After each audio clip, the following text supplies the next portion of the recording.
पूज्य गुरुदेव फरमाया करते थे कि दुनिया की जो समस्या है, हिंसा क्यों पैदा हो रही है, अपराध क्यों पैदा हो रहा है, दुनिया में सब दुर्घटना क्यों आ रही है, उसके कारणों की हमें खोज करनी चाहिए। उसके कारण के पीछे यदि व्यक्ति भूखा है, रोटी उसको प्राप्त नहीं है, जीवन की सामान्य सुविधाएं उसे प्राप्त नहीं है, तो वह व्यक्ति अहिंसा या धर्म का पाठ नहीं पढ़ सकता। पहले तो नींव से हमको ध्यान देना है कि जमीन से हमको ध्यान देना है उनकी क्या आवश्यकता है और किस कारण से समस्याएं पैदा हुई है। और इस दृष्टि से उन्होंने बहुत काम किया है। और दूसरा उन्होंने दिया है प्रेक्षा ध्यान।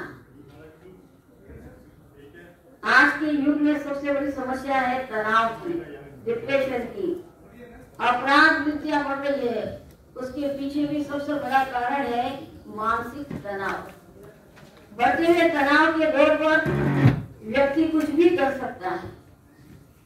एक छोटे से बालक से लेकर के एक बड़े व्यक्ति तक यही समस्या है मानसिक तनाव की। एक छोटे से संतरी से लेकर प्रधानमंत्री तक भी यदि यह समस्या देखिए तो तनाव की समस्या है।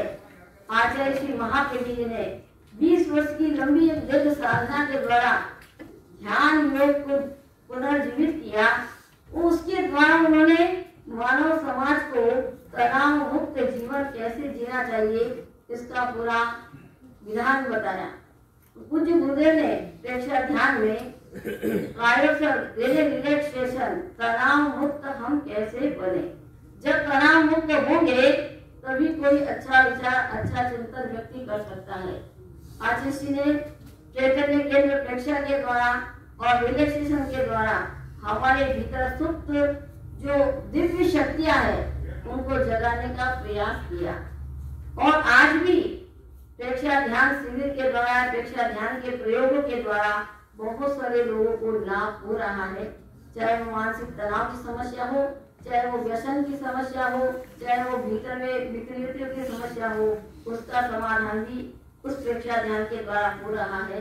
और मैं सोचती हूँ कि यहाँ पर उपस्थित जितने भी लोग हैं वे भी प्रयास ये करें कि ध्यान के द्वारा अपने आप के भीतर की शक्तियों को जागृत करें, अपने आप के जीवन को आनंदित और प्रसन्न बनाए। समस्याएं जगत में बनी रहेगी और समस्याओं का समाधान हमारे भीतर ही है। एक ही शोध है, कहते हैं विद्वान से कहा गया कि आप जब नौका विहार करोगे और उस समय कोई तूफान आएगा तो आप क्या करेंगे। तो उन्होंने कहा मैं लंगर डाल दूंगा। फिर आगे चले, फिर तूफान आएगा तो क्या करेंगे, फिर एक लंगर डाल दूंगा। फिर तूफान आएगा तो क्या करेंगे, तो फिर लंगर डाल दूंगा। तो इतने लंगर कहाँ से आएंगे आपके पास। तो उन्होंने कहा जहाँ से तूफान आएगा वहीं से लंगर आएगा। इसका मतलब है कि समस्या हमारे भीतर से पैदा होती है, समाधान भी हमारे ही भीतर है, हम बाहर न खोजे। आचार्य श्री महाप्रभु जी ने अंतर यात्रा के द्वारा, अपनी आत्मानुभूति के द्वारा इस बात को स्पष्ट किया है कि हमारे भीतर ही आनंद है, हमारे भीतर ही शांति है, हमारे भीतर ही जीवन की अनेक समस्या को सुलझाने की अपूर्व शक्ति है। तो मैं आचार्य महाप्रभु जी के जीवन के बारे में इतना ही कहना चाहूंगी कि उन्होंने जीवन की 4 चीजें विशेषता दी। पहली थी संकल्प की शक्ति। जो वो सोच लेते थे उस संकल्प को पूरा करते थे। और व्यक्ति के भीतर शक्ति तभी पैदा होती है जब किसी अच्छे कार्य करने के लिए उनका संकल्प पैदा होता है। उनका संकल्प था मैं आगम का काम करूं, तो उन्होंने भगवान महावीर के वाणी का पुनरुद्धार किया और ट्रांसलेट करके जन जन तक उसको पहुंचाया। उनका संकल्प था मानव जाति को शांति का संदेश दें, अहिंसा का संदेश दें। और उसके लिए उन्होंने अपने 9वें दशक में भी भारत की यात्रा की और यात्रा करके नगर नगर गांव गांव जा करके मानव जाति को अहिंसा का संदेश दिया। उनका संकल्प था नए मानव नए विश्व का निर्माण हो। और उसके लिए उन्होंने जीवन विज्ञान शिक्षा जगत को एक अपूर्व देन दी।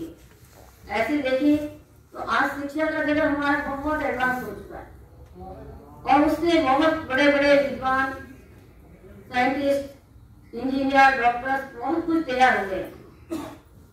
परंतु आज की जो शिक्षा है वो सिर्फ टेक्नोलॉजी या बौद्धिक स्तर पर हमको समृद्ध बनाया जा रही है।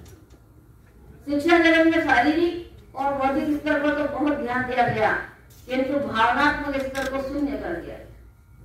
इसलिए शिक्षा के अधूरेपन को पूरा करने के लिए परम पूज्य गुरुदेव आचार्य श्री तुलसी महाप्रज्ञ जी ने जीवन विज्ञान दिया, कैसे हम जीना सीखे। जब जीवन विज्ञान पढ़ाते थे तो कई टीचर्स पढ़ते थे, वो कहते हैं हमने आज से पढ़ाई शुरू की है, आज से जीना शुरू किया है। और उसको पढ़ते समय कई टीचर्स ने ये अनुभव किया कि आज हम व्यसन मुक्त हो रहे हैं और हमारे जीवन में बहुत कुछ परिवर्तन हो रहा है। केवल पुस्तकीय शिक्षा जीवन नहीं बदलती है, जीवन में कुछ प्रयोग हो, प्रायोगिक रूप में ध्यान का प्रयोग है, श्वास प्रक्रिया का प्रयोग है, प्राणायाम के प्रयोग है, उनके द्वारा हम अपने जीवन में संतुलन पैदा कर सकते हैं।